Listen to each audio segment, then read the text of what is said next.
Bueno, qué día tan importante para nuestra iglesia.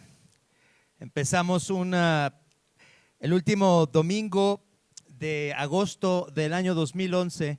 Ese día nos reunimos ahí en un hotel que se llamaba Four Points, que ya cambió de nombre, ahí en Álvaro Obregón. Nos reunimos para empezar esta aventura de la Iglesia del Redentor.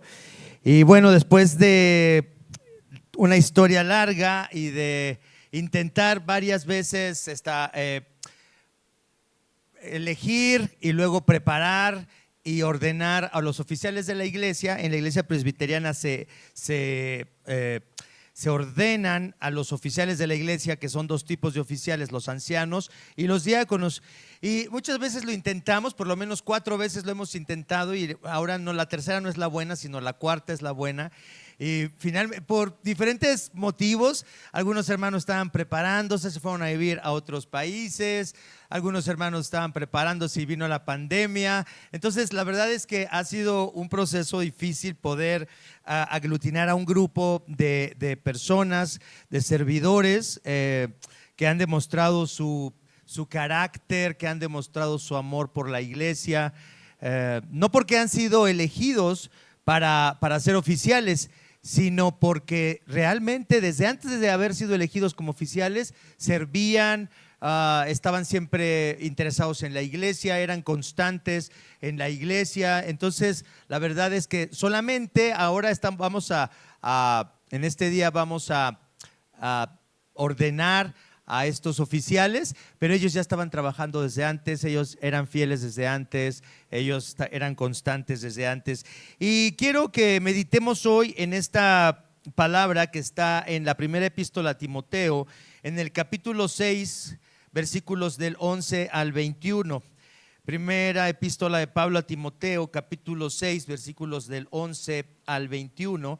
Donde Pablo le da instrucciones a su discípulo, donde Pablo le da instrucciones a Timoteo y le dice Pablo a Timoteo: mira, ten en cuenta varias cosas importantes, que creo que es importante no solamente hoy, porque esta palabra puede ser dada a los ancianos y a los diáconos, pero es una palabra que todos los discípulos de Jesús, que todos los que queremos seguir a Cristo necesitamos recordar.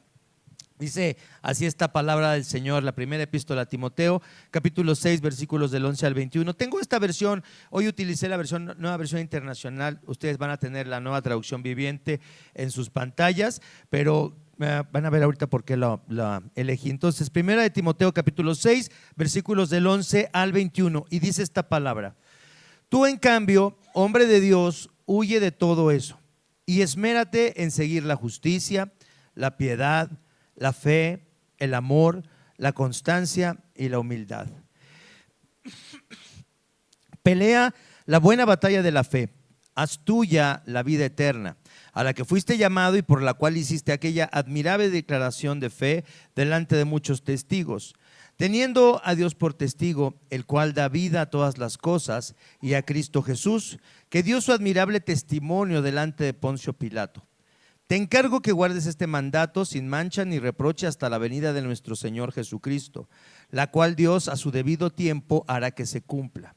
Al único y bendito soberano, Rey de reyes y Señor de señores, al único inmortal que vive en luz inaccesible, a quien nadie ha visto ni puede ver, a Él sea el honor y el poder eternamente.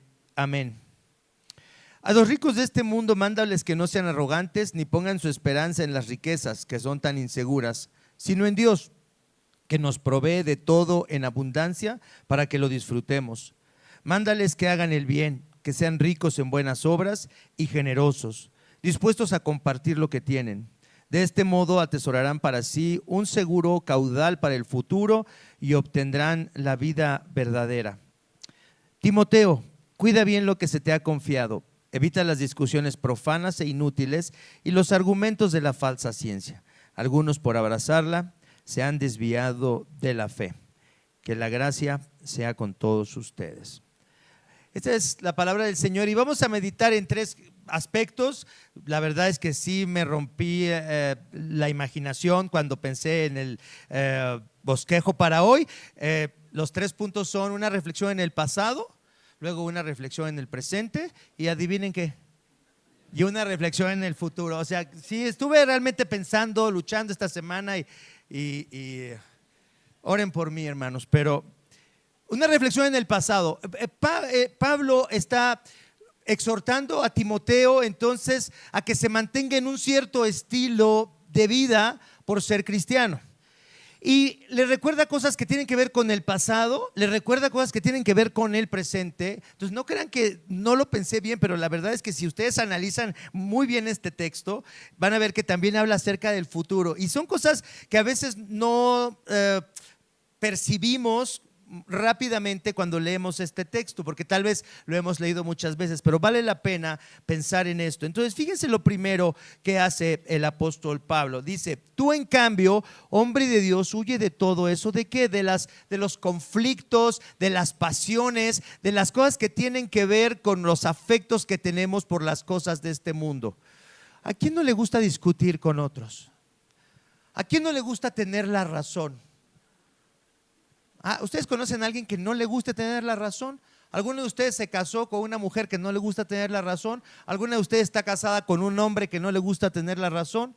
¿Alguno de ustedes tiene hijos a los que no les gusta tener la razón? ¿O tiene padres a los que no les gusta tener la razón? Los conflictos, qué fácil es tener conflictos con otros, qué fácil es seguir nuestras pasiones, seguir nuestros anhelos, seguir nuestros gustos, pensar que las cosas deben ser como nosotros creemos que deben ser. ¿Cuántos de nosotros estamos llenos de desprecio por los demás? No.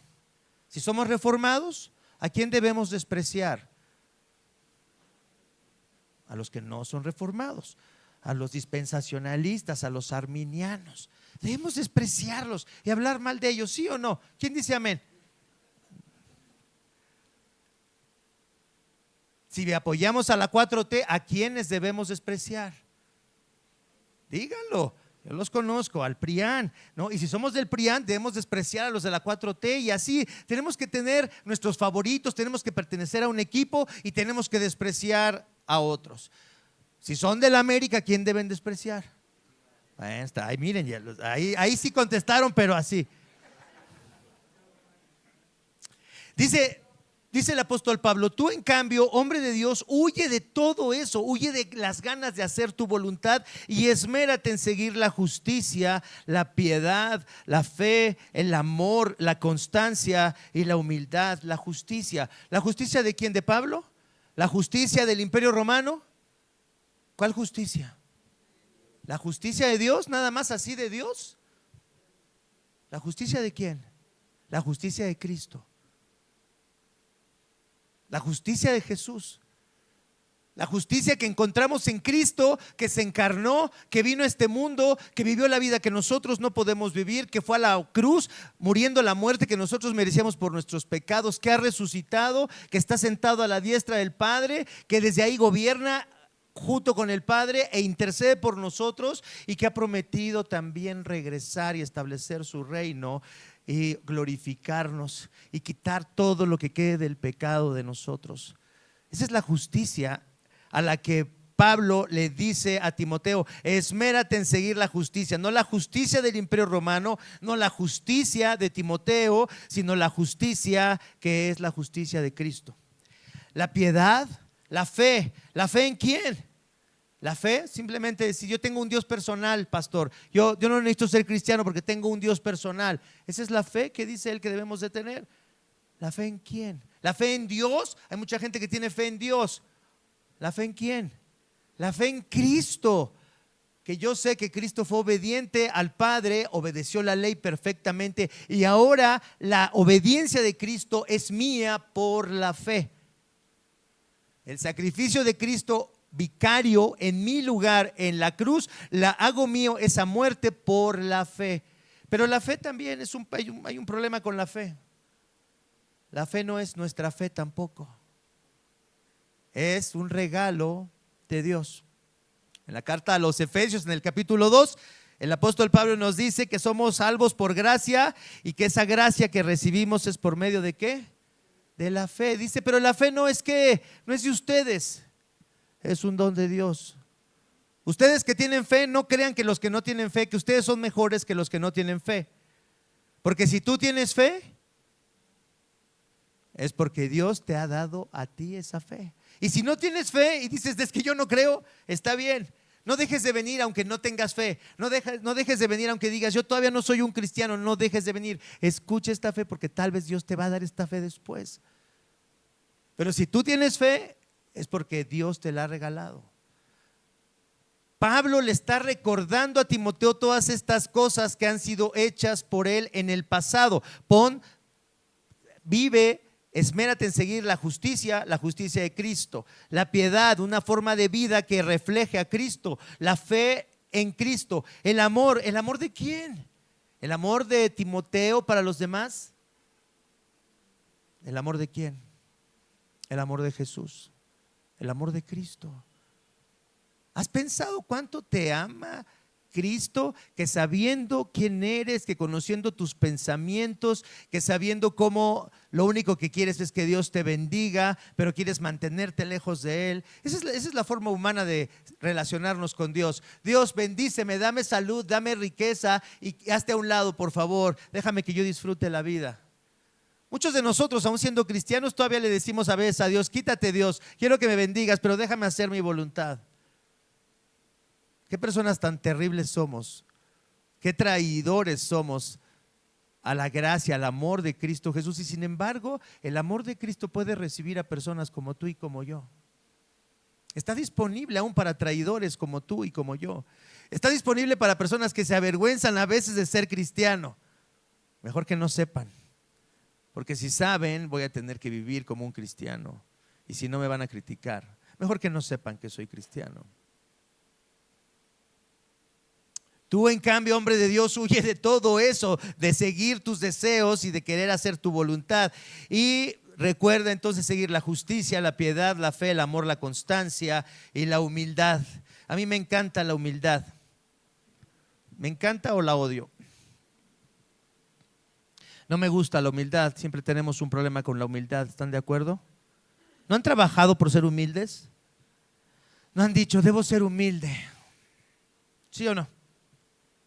Y luego cuando logran ser un poco humildes, ¿qué pasa? Y de pronto te levantas un día y dices, ay, he sido humilde. ¿Qué pasa cuando dices, creo que sí he avanzado en mi humildad?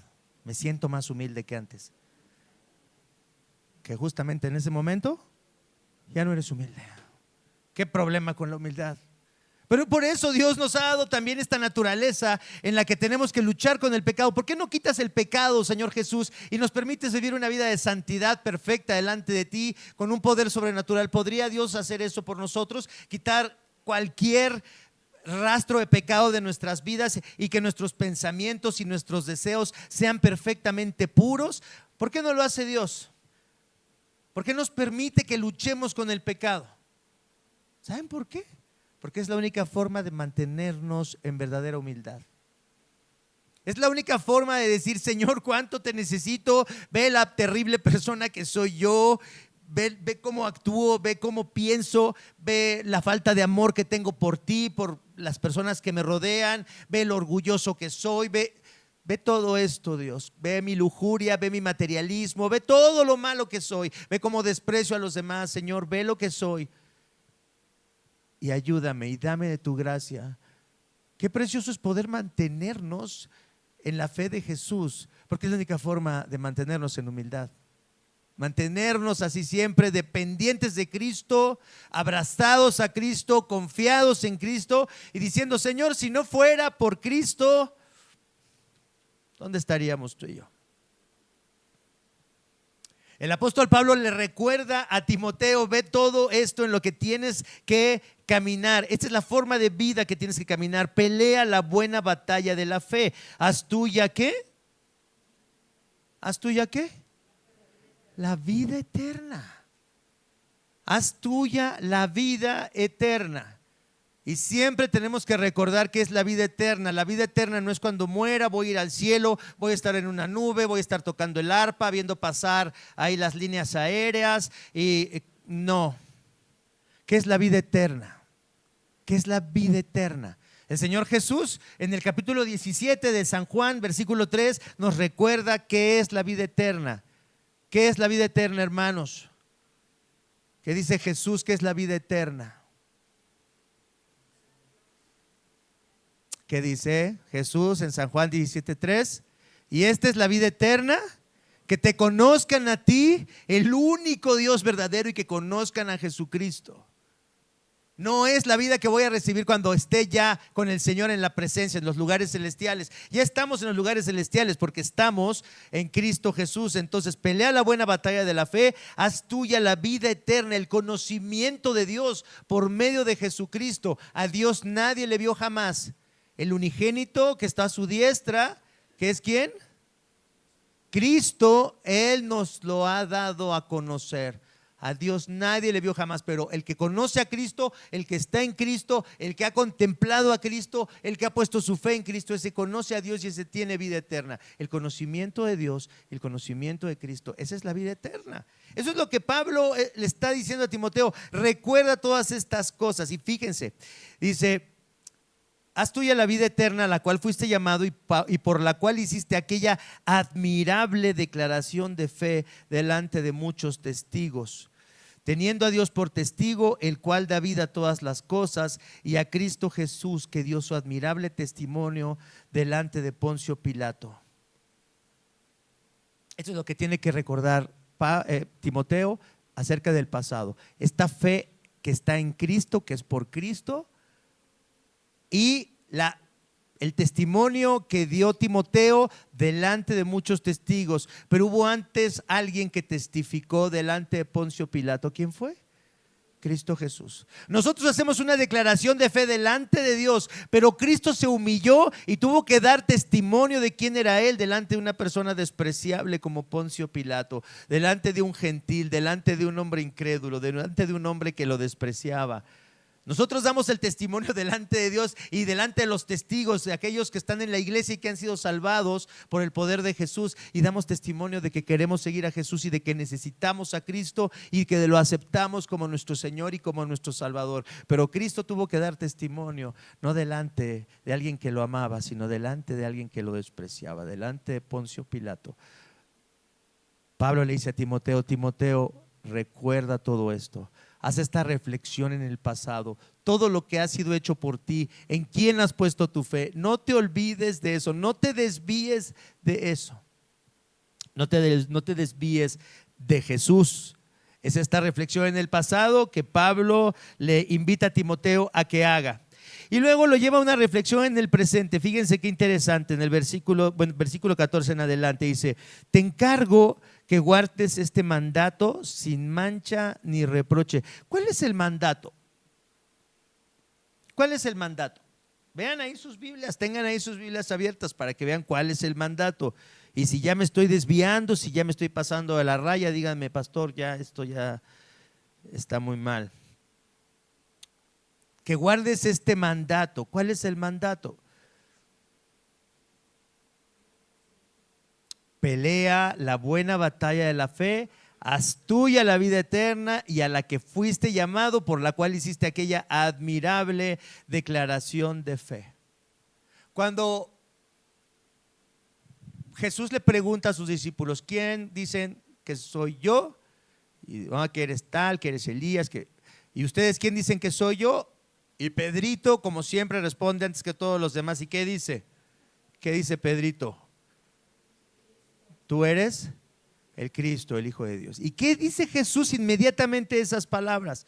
Y yo te digo que tú eres Pedro, y sobre esta roca, sobre esta declaración de que yo soy el Hijo de Dios, edificaré mi iglesia. Cuando nosotros confesamos que Jesús es el Señor, nos unimos a todos los que han confesado que Jesús es el Señor. La declaración de fe en Cristo es la roca sobre la cual nosotros testificamos que ahora estamos salvados por la obra de Jesús. Así es que cuando dice Pablo a Timoteo: te encargo que guardes este mandato, es hacer tuya la vida eterna y recuerdes cuál es la profesión de tu fe. Guardes este mandato sin mancha ni reproche hasta la venida de nuestro Señor Jesucristo, la cual a su debido tiempo hará que se cumpla. Entonces el mandato es que Timoteo avance en la vida cristiana caminando en fe, en piedad, en humildad, renunciando a hacer su voluntad, pero todo eso tiene sentido solamente porque está en Cristo. Y fíjense, quiero decirles algo. Hay una persona que dijo últimamente esto y me pareció interesante. Dice, la vida cristiana para muchas personas empieza en Cristo y cuando recibes a Jesús, ¿qué es lo que sigue? ¿Qué es lo que sigue después de seguir a Cristo, después de decir Cristo es mi Señor y mi Salvador? Dice, para muchas personas lo que continúa es activismo y legalismo. Primero Jesús, número 2, activismo, número 3, legalismo. O el 2 y el 3 pueden ser indistintos. Muchas personas ponen su fe en Cristo, declaran su fe en Cristo y sin embargo se olvidan de Jesús. Empiezan a hacer actividades religiosas, empiezan a leer su Biblia, pero la leen mal, como si se tratara de ellos y no de la revelación de Dios para conocer a Dios y conocer a Jesucristo, sino hacen su devocional como nos enseñaron a muchos. Hago mi devocional, hago mis 3 preguntas, ¿qué me enseña de Dios? ¿Qué me enseña de esto? ¿Y qué debo hacer? Muy bien, cierro mi Biblia y digo, muy bien, David hoy peleó contra Goliat. ¿Qué es lo que debo hacer, hermanos? Enfrentar mis gigantes, ¿verdad? Entonces cierro eso y me voy al trabajo, salgo al tráfico, me meto al metro si es que puedo y ahí está mi gigante. El primero es gigante que debo vencer es entrar al metro y muy bien. Así, hay muchas personas que así las enseñaron a leer la Biblia como si se tratara de ellos para hacer algo práctico todos los días. Y podemos leer la Biblia por 30 años y leerla mal y no estar más cerca de Jesús, sino más lejos de Jesús. No confiado en la obra de Cristo, sino confiado en que hoy ya leí tu Biblia, Dios. Debería de irme bien porque hoy ya tengo palomita, hice mi devocional. ¿Se dan cuenta qué fácil es leer la Biblia y no estar en Cristo, sino estar poniendo mi fe en quién? En lo que yo hago. Muchas personas están cansadas de la vida cristiana, ya dejan de venir a la iglesia porque les enseñaron que deben de hacer algo para agradar a Dios. Entonces ya hicieron su lectura de la Biblia, ya también pasaron un tiempo en oración, también oraron mal. No solamente leyeron la Biblia mal, pero oraron mal también. Porque solamente fueron peticiones. Ahí te encargo mi coche, ahí te encargo a mi esposa, ahí te encargo a mis hijos, ahí te encargo mi casa, ahí te encargo mi cuenta del banco, ahí te encargo mi trabajo. Y ya terminaron los 5 minutos de peticiones de ahí te encargo y luego vámonos. ¿Quién quiere orar? Si solamente son peticiones por salud. Ay, mi abuelita, acuérdate que ya tiene 100 años, fue una gran cristiana, por favor te pido por su vesícula, está mal. No, no es que está mal orar por nuestra abuelita o por la vesícula de alguien o por el trabajo, no, pero ¿es eso lo que se nos manda pedir? Jesús en el Sermón del Monte dice, porque los gentiles, los que no conocen a Dios, ¿qué dice?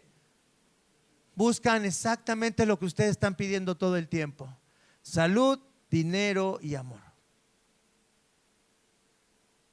O estás pidiendo, Dios, trae arrepentimiento a mi vida. Señor, renueva mi pensamiento, renueva mis ganas de seguirte, renueva mis ganas de servirte, renueva mis ganas de comprometerte a vivir una vida que te alabe, que te agrade, Dios, una vida de arrepentimiento, una vida, Señor, en la que yo te exalte. Pero no, mejor pedimos por salud, por trabajo, que nos vaya bien, que Diosito cuide a nuestros hijitos, que se van de fiesta, cosas así. No está mal que pidamos por ellos, pero a veces nuestras preocupaciones y las preocupaciones de los gentiles son las mismas. Nuestras ilusiones son las mismas, nuestros planes son los mismos. Pablo le dice a Timoteo, te encargo que guardes este mandato sin mancha ni reproche. Entonces, lo que tú crees acerca del pasado, lo que testificaste delante de muchas personas, tu fe en Cristo, ahora no lo olvides, porque en el presente, la reflexión para el presente es: no te apartes de Jesús, ni aunque seas muy religioso. No te apartes de Cristo, porque puedes ser muy religioso y puedes estar bien lejos de Jesús. Soy bien religioso, bien místico, pero estoy bien lejos de Cristo. Me gusta el misticismo, pero estoy bien lejos de Jesús. Me gusta esta idea de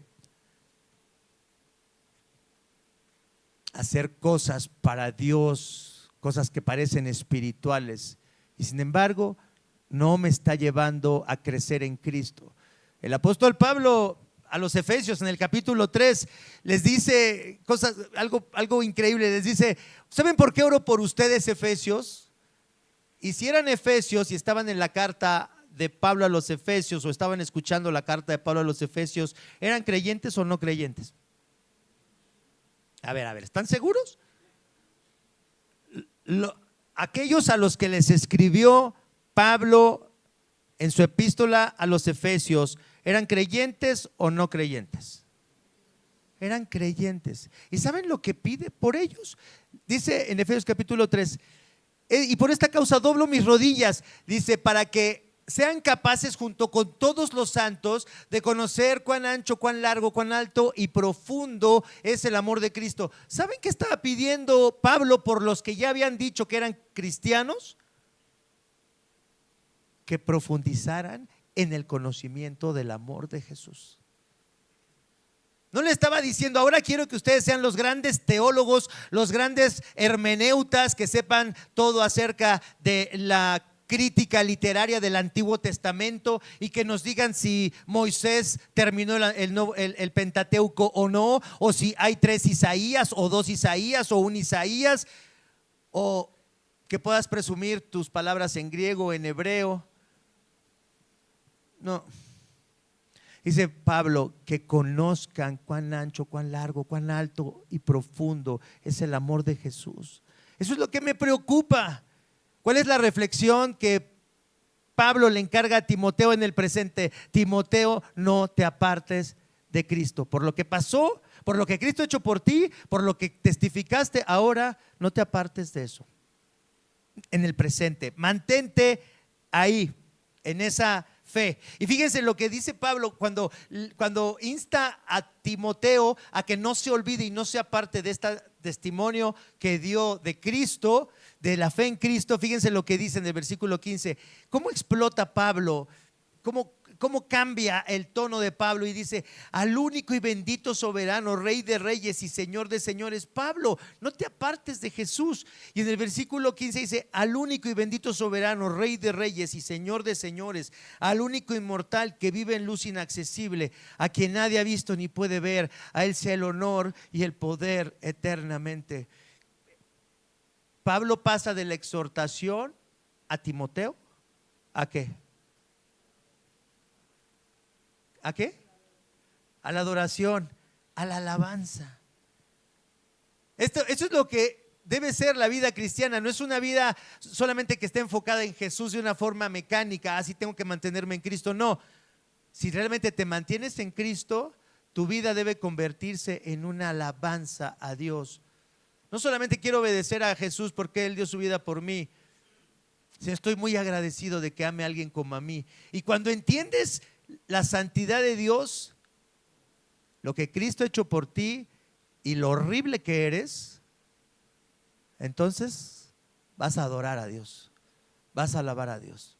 Dice Paul Tripp, un consejero cristiano que algunos de ustedes conocen, dice: la adoración, ¿de dónde surge? Surge de 2 extremos. La adoración no surge de tener un buen canto ahí o un buen pianista.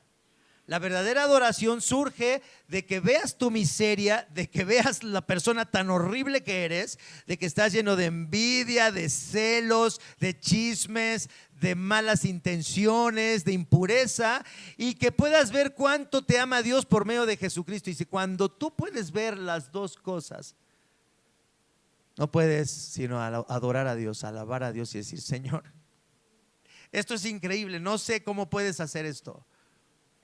Pero tiene que venir de esos 2 extremos la verdadera alabanza, la verdadera adoración.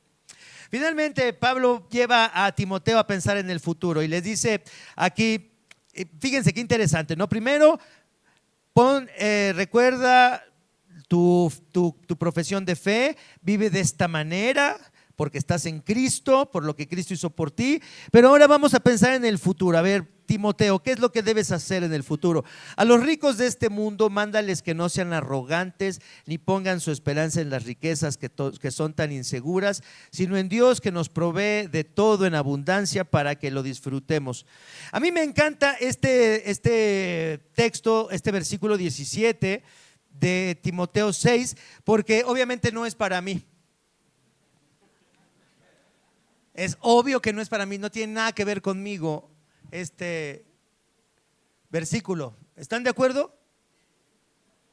¿A quién de ustedes se pone el saco aquí en el versículo 17? Dice, ah, no, sí, yo sí pertenezco al grupo del versículo 17. Levanten su mano los que sí están en el grupo de versículo 17. Yo conozco a algunos de ustedes, sí pertenecen al… Donde se chilla está el muertito, acuérdense. ¿Quién, o sea, es para nosotros esto o es para los ricos de este mundo? Pero ahí dice algo muy importante, Pedrito. ¿Qué dice? Léelo bien. A los ricos, dice, a los ricos de este mundo. No es para nosotros. ¿Quién de ustedes es rico? Obviamente está bromeando esa persona que dijo eso. A los ricos de este mundo mándales que no sean arrogantes ni pongan su esperanza en la riqueza. Somos más ricos que muchísimas personas, ¿están de acuerdo? También obviamente somos más pobres que muchas personas. Pero no se trata de si nos consideramos a nosotros mismos ricos, sino sabemos que tenemos siempre algo, fíjense, siempre tenemos algo que nos puede hacer que seamos unas personas arrogantes. Tal vez no somos tan ricos, pero tal vez somos bien arrogantes. No ustedes, yo. Arrogantes y que pongan su esperanza en las riquezas. A veces no es que tengas mucho y sin embargo has puesto tu esperanza en las poquitas riquezas que tal vez puedas tener, ¿no? Ya tengo mi casa, el Infonavit, estoy bien. Alguien puede decir, ay, qué pobre eres. No, pero tienes una casa propia. Hay muchas personas que no tienen una casa propia. No, me acuerdo mucho de esa señora que era una discípula de nosotros en Cuautla y siempre venía a la reunión de oración los miércoles y tenía muchos años trabajando en el ISSSTE y decía, hermanos, yo solamente le pido a Dios que yo tenga mi casa propia, hermanos, de verdad, es lo único que yo le pido, se lo pido, yo lo ruego que por favor Dios me dé una casa. Y gracias a Dios, pues, estuvimos orando unos 2 años y el Señor le dio su casa, ¿no? Esas casas geo que construyeron allá en Cuautla. Y cuando llegamos, nos recibió y pensamos que le íbamos a ver feliz. Y lo primero que hace la hermana es decirnos, ay, hermano, sí está bien feíta, ¿verdad? Y ella decía, con que sea la casa que sea, pero que sea mía, pero sí está fea, ¿no? Que no pongan su esperanza en las cosas de este mundo. A lo mejor no es que tú tienes mucho, pero ya has puesto tu esperanza en las cosas de este mundo. A lo mejor has puesto tu esperanza ya en que tienes una pensión. A lo mejor has puesto tu esperanza en que ya tienes una casa propia. A lo mejor has puesto tu esperanza en que tienes hijos que van a ver por ti cuando seas viejito. A lo mejor tienes esperanza en que tienes un buen plan médico por si te da una enfermedad en la que tengas que gastar mucho dinero. ¿Dónde está tu esperanza? A lo mejor no es mucho, a lo mejor no dices, estoy dentro de la lista de Forbes de México, pero a lo mejor, a pesar de que no estás en esa lista, ya eres arrogante y ya has puesto tu esperanza en las cosas de este mundo.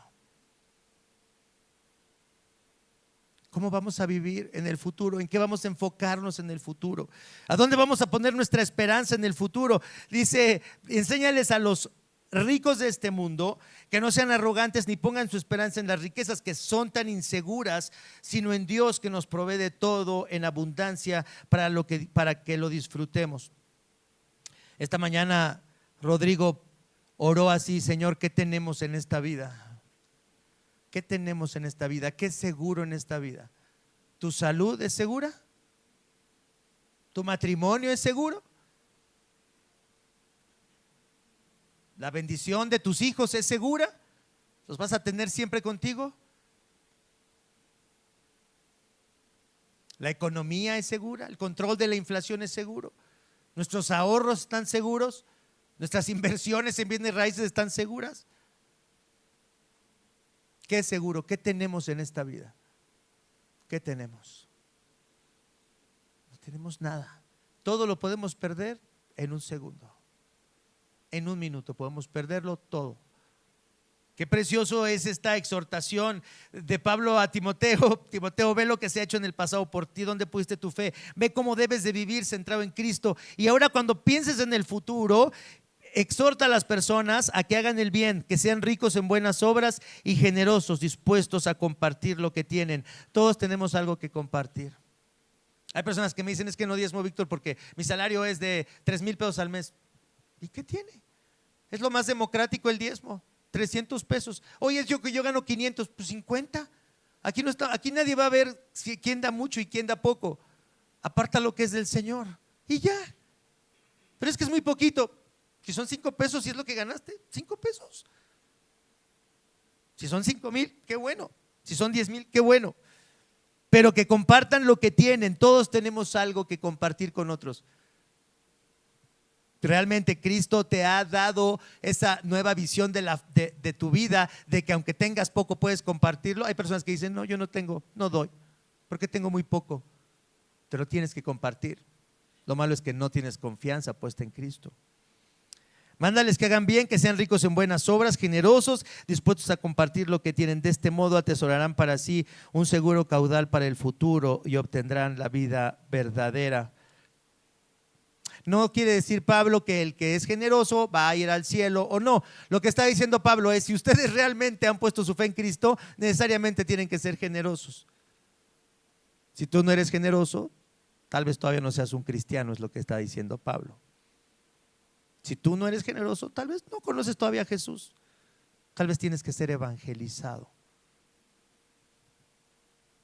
De este modo atesorarán para sí un seguro caudal para el futuro y obtendrán la vida verdadera. ¿Esperamos la vida verdadera? ¿Cómo vamos a vivirla de aquí en adelante? En el presente, en Cristo. Recordando lo que fue hecho por nosotros, recordando la confesión que hemos hecho y viviendo una vida que esté enfocada en que lo único que tenemos es Jesús, es lo único seguro. Mis hermanos que van a ser ordenados hoy, ancianos y diáconos, ustedes son un ejemplo para todos nosotros. La iglesia los necesita, necesita que ustedes sean fieles, necesita que ustedes vivan así como Pablo le dice a Timoteo. No está fácil, ¿no? Pero es una exhortación para todos nosotros, pero especialmente para los que quieren ser servidores de la iglesia. Por eso mucha gente no puede ser ni pastores, ni ancianos, ni diáconos, porque dicen, no estoy tan comprometido para hacerlo. La verdad, no creo que voy a vivir así en Cristo. No creo que Cristo me va a sostener. Pero si ustedes han puesto su fe en Cristo, Cristo los va a sostener. Cristo los va a fortalecer para que hagan este ministerio. Damos gracias a Dios por la vida de ustedes, de sus esposas, que los han apoyado, que han dicho sí, haz este trabajo. Qué bueno tener esposas que nos acompañan y que dicen sí, haz este trabajo, sí, sirve al Señor. Qué lástima cuando hay esposas que hacen que los hombres no sirvan tanto al Señor, ¿no? Pero qué bueno tener esposas que nos animan a servir al Señor, que dicen sí, hazlo, sí, sirve más, no, ay, sirve menos. Qué triste. Qué bueno tener esposas que dicen sí, sé valiente, sirve al Señor, esposo. Creo que ustedes las tienen, esas esposas. Así es que damos gracias por este día, damos gracias por la exhortación de Pablo a Timoteo y es una exhortación para todos nosotros hoy. Vamos a orar. Padre Santo, Padre amoroso, te damos tantas gracias por el amor que tú nos has mostrado por medio de Cristo. Señor, no entendemos cómo puedes amar a personas como nosotros y aún llamarnos al ministerio, Señor, como pastores o como ancianos de iglesia o como diáconos. Poner tu iglesia, Señor, bajo nuestro cuidado. Señor, qué dura y qué misión tan difícil es, Señor, que cuidemos de tu iglesia, pero queremos hacerlo bien. Sostén nuestra fe, Señor, para que esté en Cristo, para que no nos desviemos de Cristo, para que nos abracemos a Cristo y para que exaltemos a Cristo a través de nuestras vidas, vidas de generosidad, vidas de servicio. Te doy tantas gracias por los hermanos que hoy, Señor, se van a ordenar como ancianos y como diáconos, como servidores, como aquellos que cuidan de la iglesia que Cristo ha comprado con su propia sangre. Qué precioso día, Señor. Bendice la iglesia del Redentor, bendice hoy esta celebración y anímanos a seguir adelante, a que pongamos nuestra esperanza solamente en ti, Señor Jesús, y renunciemos a todo lo demás. Oramos, Padre, en el nombre de tu Hijo. Amén.